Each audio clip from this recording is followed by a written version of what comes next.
Now watch what the devil will do. He'll try to get you, he'll tempt you with something, right? I'm not just talking about tempting you with something that you heard about in youth group. I'm talking about the temptation to quit, the temptation to stop short of all that Christ has for you. And in that moment when you're tempted to quit, he highlights the benefit and hides the expense. Because if you quit showing up, if you quit trying, here's what you can expect to experience: relief. But relief is not freedom. We don't know the difference. We don't know the difference. So we run around quitting everything that would change us, running from everything that would revolutionize us, and resisting everything that God sends to grow us. It feels like freedom, but it's really just temporary relief. Sexual immorality is temporary relief with the price tag of permanent bondage.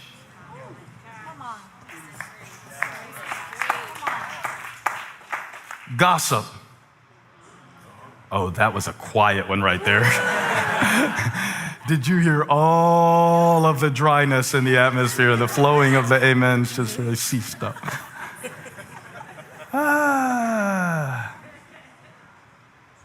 The immediate vacation from having to deal with yourself. What Moses did, he had the ability, even though he didn't do it perfectly. Y'all, he murdered a man. And God called it faith. God does not frame our mistakes like we frame our mistakes. And the process of maturity is learning to get from your father what you used to get from Pharaoh. Wow.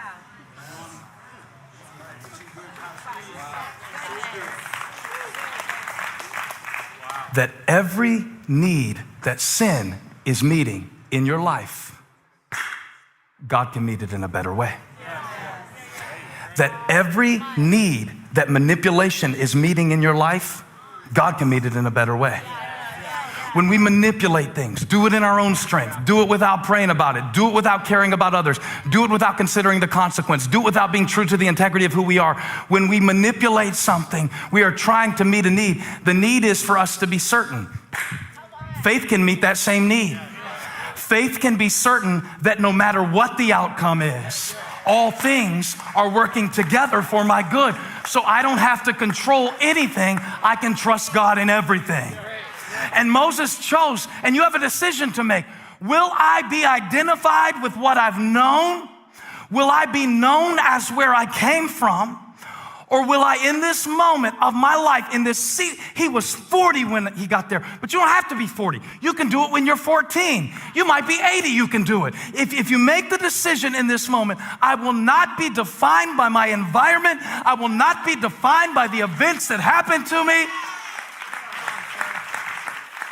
He persevered because he saw. He saw what others couldn't see. Therefore, looking unto Jesus, who is the author and finisher of our faith, who despised the shame of the cross, but endured it for the joy set before him. And I believe God is calling us into a season of greater faith than needing to see the reason. I believe God is calling us to deeper faith than giving up the first time it doesn't work out. I believe God is calling somebody that you cannot give up on yourself because he has not given up on you yet. Because even when he had to track down Moses in the wilderness 40 years later and bring him back to Egypt to deliver the people, before Moses chose God, God chose Moses. So I don't think you get to quit. You don't get to quit. It's not an option. The blood bought you. The grace of God called you. There's a hand of God on your life. His grip is stronger than yours.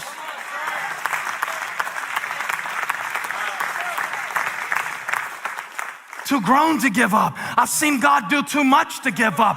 I've been too developed. He should have killed me when I was a little kid because I know too much about God to walk away now.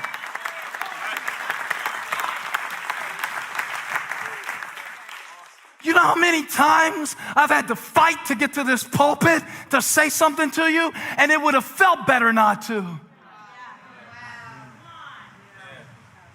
You know how many times Jesus wanted to call a legion of angels to deliver him from the cross, and it would have felt better not to. Moses didn't make it all the way to the promised land. So the author of Hebrews wanted you to know when you're tempted to quit. And I want to minister in this moment. Have you been tempted to quit? Not necessarily quit like how people see quit. But usually you quit inside. And you quit in increments. I took Greek for 2 weeks in college. After 2 weeks, I realized God did not call me to speak Greek. And I went to the registrar and I got a drop slip and I walked to Hal Freeman's office. And the moment he saw me walk in the door, he goes, "Furtick." And he laughed this diabolical laugh. He said, "That didn't take long." He saw the drop slip. And he tried to convince me to keep taking Greek, but I quit. I had to take it again in college. In seminary 3 times. 3 times. I finally finished. He said, "That didn't take long." Because I was never really committed to it. And I think it's shocking. One time, Paul told the Galatian church, "I'm shocked how quickly you turn away to another gospel. I'm shocked how quickly you'll stop believing what I've spoken over you because of somebody else saying something different.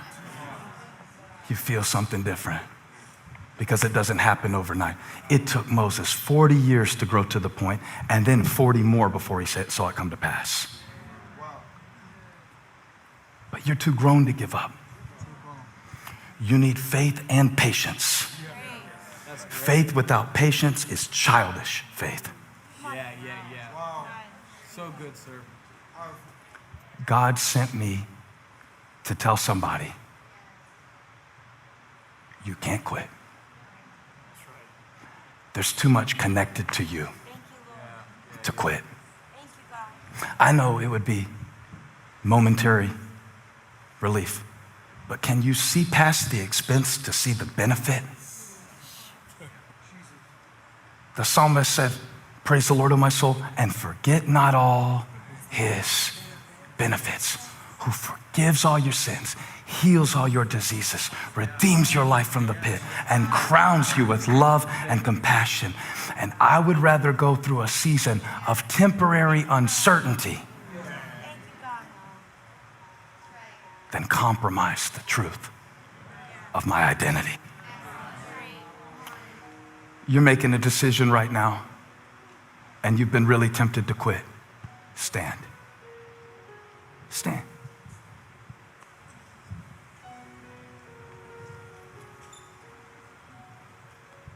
You know what it shows me that you've been tempted to quit?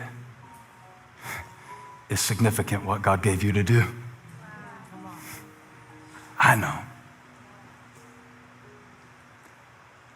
The stronger the temptation to quit, the greater the significance. You know how many times Moses wanted to quit once he started leading God's people out of Egypt? You know how many times he wanted to? One time I think he was ready to ask God to kill him, to kill them or kill him, but I can't keep up with this anymore. One time he got so burdened and overwhelmed because he was trying to do everything himself. He was trying to do more than he was made to do.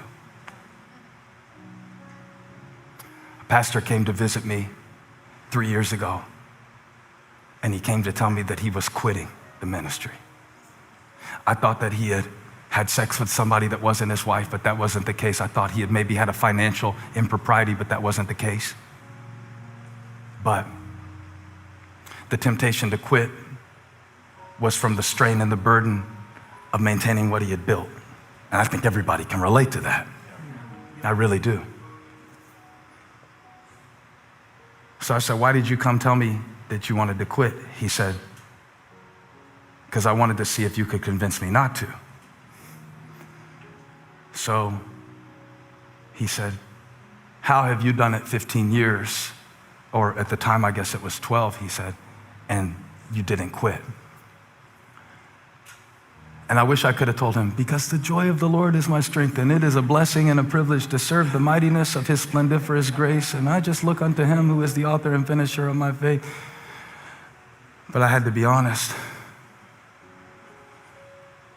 I said every time that I was tempted to quit, not only did I realize after the fact that it was an indication that there was something significant. There is something significant. There is something significant.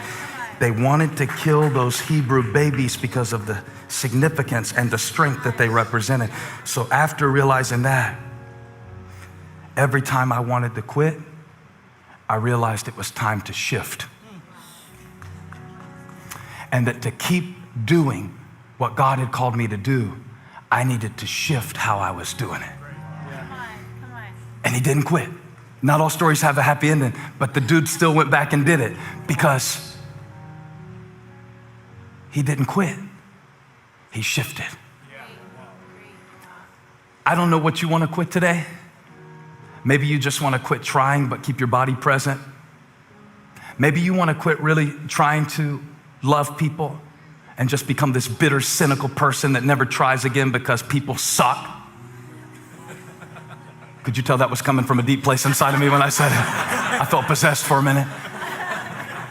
God said, don't quit, shift. Shift. When Moses was overwhelmed later in his life, this was not the last time that he would have to make the decision. When he was overwhelmed because there were too many people and he was running on empty and they were asking him for everything, and his father-in-law Jethro came to see him with his 2 daughters, and he said, I see what you're doing and you're spread too thin and it's not gonna work. You've got to shift how you're doing this. You don't have to quit what God has called you to. You have to shift how you're doing it.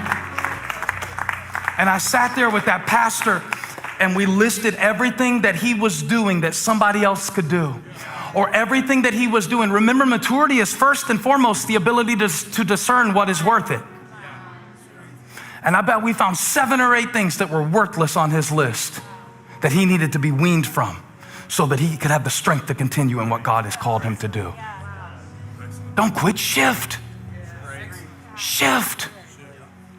Shift into a new way of doing it. And this is the challenge, to choose to go through a season of struggle instead of embracing the relief. He persevered because he saw him who is invisible. Do you always need results? Do you always need compliments?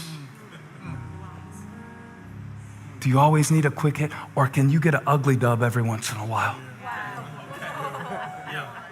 I told Elijah, not every win is going to be pretty. Sometimes it's an ugly dub. Moses didn't do it just right, but he didn't quit. And neither will you. God didn't bring you here to hear this so you could just quit in increments, slowly withdrawing yourself from your own life until there's really nothing of you left. Slowly withdrawing from your relationships until there's no real intimacy, just the illusion of it.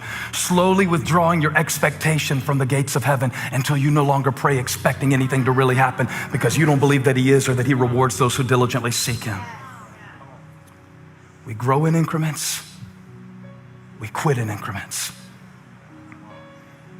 And today the Lord said to tell you, you're too grown to give up. I want to pray for you now. Stand up all over the